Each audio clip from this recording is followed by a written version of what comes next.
Hi guys, welcome back to my YouTube channel. तो आज के ब्लॉग में हम लोग जा रहे हैं कहीं पर, और कहीं नहीं, मैं अपनी दोस्त के घर जा रहा हूँ क्योंकि वो मुझे बहुत दिनों से बुला रही थी। तो मैंने सोचा चलो रहम खा के चल ही लेते हैं। और यहाँ मैं गाड़ी में मैं एस्थेटिक शॉट लेने की कोशिश कर रहा था, पर यहाँ हो ही नहीं पा रहा था। कितनी धचकी आ रही थी, भगवान जी मुझे एक एस्थेटिक चीज़ नहीं करने देते। जब भी कुछ करने की कोशिश करूँ तो वो पता नहीं क्या ही कर देते हैं।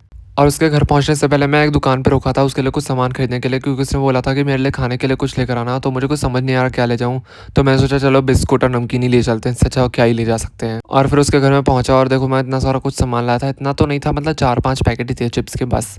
और देखो मुझे यहाँ पर उसके एक बचपन की फ़ोटो दिखी। इंसान बचपन में तो क्यूट हो ही सकता है ना, मतलब ये तो बचपन में भी इतनी बेकार लग रही थी, और बड़े होके तो क्या ही कहें इसके। और उसके बाद मैम ने बोला कि तू शूट कर, मैं तुझे मिस वर्ल्ड वाला वॉक करके दिखाऊंगी। और इसने मिस वर्ल्ड नहीं, मिस गोबर वाला वॉक करके दिखाया, और अपने फावड़े जैसे दांतों से फिर हंस भी रही थी। उसके बाद जो मैं चिप्स के पैकेट लाया था, उन्हें देख के तो पागल ही हो गई थी। इन्हें पता नहीं क्या ही क्या कर रही थी। और पहले तो बोली थी मुझे शूट मत कर, फिर इसने खुद ही अपना ऐसा मुंह बनाया कि मुझे शूट कर ले अब।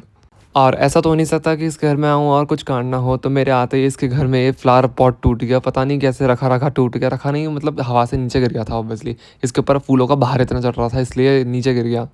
खैर फ्लावर पॉट टूटने की खुशी में फिर मेरे लिए गुजिया लाई और रसगुल्ले, और ये पता नहीं क्या था, और खाने का सामान था ये सारा का सारा, नमक पारे। और ये कचौड़ी भी लाई थी, इसकी मम्मी ने बनाया था। तो ये सारा खाने के बाद इसने 3-4 पैकेट बचा लिए थे अपनी रात को खाने के लिए। मैंने बोला था मुझे वापस कर दे, पर इतनी बेशर्म वो खुद ही खाई जा रही थी। बोली मैं नहीं करूँगी। इंसान को इतना बेशर्म तो नहीं होना चाहिए। खैर उसके बाद मैंने जो इसने सारा खाना दिया था मुझे, मैंने वो सारा खा लिया, क्योंकि जब इसने मेरे लाए वो सारा खाना खा लिया तो मैं क्यों छोड़ूँ अपना खाना। उसके बाद इसने मुझे एक डायरी दिखाई, और ये डायरी मैंने इसको पिछले साल दी थी रक्षाबंधन पे। यूनिकॉर्न की इसके मुंह जैसी डायरी थी ये। और इसने अंदर एक केमिस्ट्री का कुछ केमिकल वगैरह, और ये मैंने लिखा था फ्रॉम आयुष भैया टू मन्नत। और मैंने टकली बंदरिया पता नहीं क्या क्या लिख रखा है इसमें। बस ये डायरी थी दिखाने लायक तो। और बाकी इसने बोला कि इसके बर्थडे पे स्टडी टेबल इसको गिफ्ट में मिली है, जिस पे स्टडी तो कब बिल्कुल नहीं करती है, खाना खाती है इस पे बैठ के। और उसके बाद हम लोगों ने कुछ फ़ोटोज़ खींचने का ट्राई करा, और इस गवाह को फ़ोटो की जगह वीडियो वाला ऑप्शन इसने ऑन कर दिया था। That's it guys, bye.